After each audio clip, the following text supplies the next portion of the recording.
Time MPa Asad Abbas Rawalpindi के हैं। हर मंगल को खान की पेशी पे सुप्रीम कोर्ट में कहीं भी, हाई कोर्ट पे हो, कहीं भी ये पहुंचते हैं। हर जगह पे, जैसे कि 8 फरवरी पे ऐलान किया गया था मशल का, रावलपिंडी में समाबिया ताहिर सत्ती और असद अब्बास साहब ने रैली का इनेकाद 8 फरवरी को किया गया था। मेरा इनसे मुतालबा है कि आप अगर हर जगह पे पहुंच सकते हैं, हर धरने पे आप पहुंच सकते हैं, हर स्ट्राइक पे आप पहुंच सकते हैं, किसी भी जगह पे खान के लिए कुछ भी हो आप आ सकते हैं, तो मौजूदा क़यादत, पिंडी के MNAs, MPAs, पंजाब के MNAs, MPAs क्यों नहीं निकलते हैं? जी असद भाई। जी असल देखें ना जी, हम अपने जवाब दें। जैसा कि हमारा खान साहब ने हम पे एतमाद किया, हमें टिकट दिया, हमारा हक बनता है कि उनके एतमाद में हम पूरे उतरें।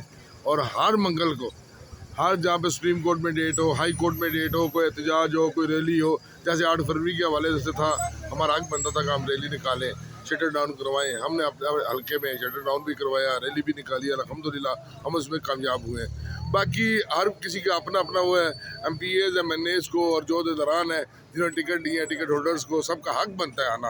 अगर नहीं आते तो ये उनसे पूछना चाहिए, और हक बचाने पे आवाम भी उनसे पूछने की कि वो क्यों नहीं आते हैं। जो आते हैं उनका एहतराम करना चाहिए, उनकी हौसला अफजाई करनी चाहिए। जो नहीं आते उनसे पूछना चाहिए, ये आवाम का हक है। लेकिन बाज़ लोग ऐसे भी हैं बीच में रगड़ा खा जाते हैं, जो हर मंगल को आते हैं या हर एहतजाज में शामिल होते हैं, लेकिन उनका भी नाम बीच में लिया जाता है। ऐसा नहीं होना चाहिए। जी असद भाई, ये आपने देखा है, इनका बयान सुना है कि जैसे 8 फरवरी को ये निकले थे, पूरे पिंडी में ये निकले थे, बकाया MNAs, MPAs क्यों नहीं निकले? समाबिया ताहिर सत्ती साहबा निकली, ये निकली। अगर ये निकल सकते थे तो वो क्यों नहीं निकल सकते हैं? मेरा एक ही सवाल है, अगर आप अपने नामों के साथ सीनियर रहनुमा तरीके इंसाफ लिखते हैं तो उसको हटा दिया जाए और इस्तीफ़ा दे दिया जाए और नौजवानों को आगे लाया जाए। जिंदाबाद जिंदाबाद।